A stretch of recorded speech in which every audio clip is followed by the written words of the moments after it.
Tiangong, Guosheng, a native of Kyoto, is in his 20s, a beautiful, handsome and talented man. One evening, an old woman brought him a bottle of wine. Guosheng wondered if the wine had been delivered, and the old woman laughed and said, "Don't ask. Just drink it. You'll have a good time. We're done talking and gone." Guosheng drank the wine when he opened it and the smell was bright. Suddenly drunk, and lost consciousness in a lethargy. "When I wake up, I feel like I'm sleeping with someone. Touch it with your hands. That man's skin is delicate and fragrant." He turned out to be a woman. Gur asked her what was going on, and the woman didn't speak. Gur then crossed paths with her. After that, Mr. Gur touched the walls, all of them stone, and they smelled of mud, much like a grave. Terrified, Guosheng suspects that he is enthralled by ghosts and asks the woman, "What kind of deity are you?" The woman said, "I am not a god, I am a fairy. This is my cave. I'm with you, Phoenix. Don't be surprised. Just stay here.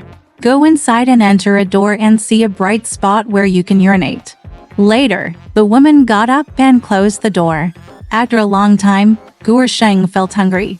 Later, a maid arrives and brings in pasta and duck meat for Gur to eat in the dark. The cave was dark, day or night.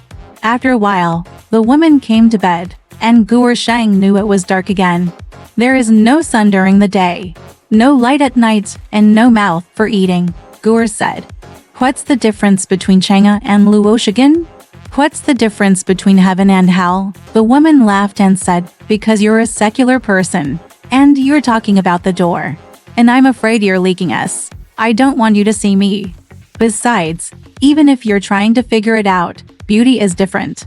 Twilight. After a few days, Mr. Gur was so bored that he repeatedly asked to return. The woman said, "I'll take a swim with you tomorrow night at Tiangong and say goodbye."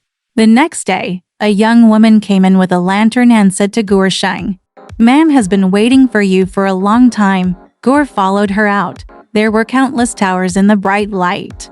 It took several twists and turns of galleries to get to a place where beaded curtains hung in the lobby. Huge candles lit up like daylight. Inside, a beautiful woman, dressed in a suit and sitting south, about 20, is wearing a dazzling gown with a string of jewels hanging from her head, trembling. There are so many short candles under the ground that even the beauty's dress is lit up. "What a fairy!" Mr. Gur, in a trance, knelt. The beautiful woman pulled him up and sat him down. After a while, the food was on the table. The beauty raised a glass of wine and said, "Drink this wine and see you off." "It was a shame I didn't know any cactus, Mr. Gur said with a bow. "If you will allow me to atone for my sins, please accept me as your loyal servant." The beauty listened and watched the girl laugh and move the matinee into the bedroom. Tassels were hung in the bedroom, and the mattress was fragrant and soft. The woman sat Mr. Gur on the bed, drinking and saying repeatedly, "You've been away for a long time. It's okay to go back for a while. He's drunk. He's not going anywhere." The beauty let the woman give him a lantern. Gur didn't speak, pretended to be drunk, lying on the bed, unable to push. The beauty let the girl strip him naked. A woman photographed Gur's private part and said, "This man is so gentle in appearance. This thing is so dishonest." The girls lifted him up and threw him into bed, leaving laughing. The beauty is also asleep, and Guosheng is tossing and turning in bed. The beauty asks, "Are you drunk? Where is the little boy drunk?" "He was so overwhelmed when he met the fairy," Gur said. The woman said, "This is not Tiangong. You should leave early in the morning before dawn. If you're bored in the hole, we'd better make a difference. It's like someone is getting a famous flower at night, sniffing the flower, touching the twig, suffering from not having the light to look at it," Gur said. "How can you live with that?" The woman smiled and promised to give him a light. It wasn't until Xijang that the woman told her to put on a lantern and carry her clothes back to the cave. Inside, Mr. Gu's walls were exquisite in the light, and the sleeping area was covered in a thick layer of leather bedding. Gur untied his shoes, put the quilt on, and saw the girl lingering by the bed. After a close look, Guosheng looks beautiful and teases her. "Tell me I'm not honest. Are you?" The woman kicked his pillow with a laugh and said, "You should get some sleep."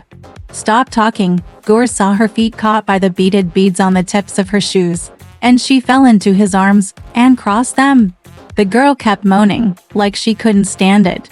Gur Sheng asked, "How old are you?" 17. She replied, smiling. Gur Sheng said, "Can virgins understand anything? I'm not a virgin, but I haven't done this for 3 years." She says, "Don't ask. This is not heaven. It's different from the world," said Mez. Gur, who asked the woman's name, country of origin and ancestry. "If you have to figure it out, it's a place to die." Gur Sheng listened and was afraid to ask again. The next night, the pretty girl arrived with a candle, and the two of them ate together, then went to bed, and got used to it. One night, the woman came in and said, "I thought we'd be together forever, but I didn't think we'd have any luck. We're about to clean up the palace. There's no way you can stay here. Please let me congratulate you." Mr. Gur shed tears and pleaded with the woman to give her own makeup as a memorial. The woman refused to give him a pound of gold and 100 pearl. Gur Sheng drank 3 glasses of wine and suddenly passed out. "When I woke up, my limbs felt like they had been tied. The ropes were dense and tightly bound. My legs don't stretch. My head doesn't move. I struggle hard. I feel dizzy. I fall to the ground. Reach out and be tied in a match-made bag with string."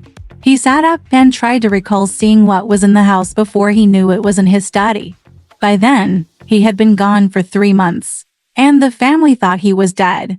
Mr. Gur was initially afraid to talk about it, afraid of being scolded by a cactus, but was surprised. He then whispered it to friends and confidants, none of whom could guess. The bag, made from quilt, was still on Mr. Gur's bed, and the scent filled the room. Unwrapped, the cover was made of a lake sponge mixed with spice, and Gur had hidden it. Later, a senior official heard about it, asked Gur about it, and said with a smile, "This is a trick that the Jin dynasty's pornographic Queen Jia once used to do. How could a cactus do this?